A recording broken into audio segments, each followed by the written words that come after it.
Peyğəmbər sallallahu aleyhi və səlləm belə dua eləyərdi ki, Allahumma innə əsəlükəl cənnə. Rəbbim səndən, Allahım səndən cənnəti istəyirəm.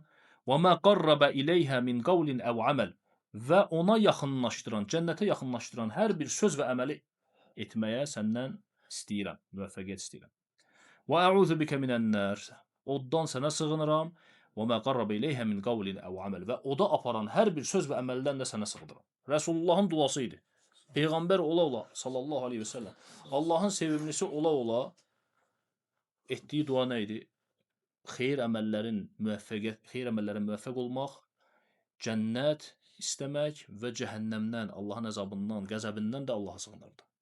Və bu ayətdə keçən dua ki var, yəni Rəhmanın qullarının sifətlərində وَالَّذِينَ يَقُولُونَ رَبَّنَا اصْرِفْ عَنَّا عَذَابَ جَهَنَّمَ. O kəslər ki deyirlər ki, Rəbbimiz bizi cəhənnəm əzabından qoru. Burada tək cəhənnəmdən qorunmaq deyil. Bura həmçinin nə daxildir? Bu cəhənnəm əzabından bizi qoru deyildikdə nə daxildir? Cəhənnəmə aparan əməllərdir.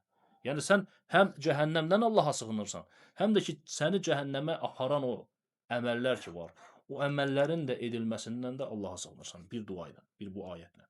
Yəni ayətdə gələn dua ilə.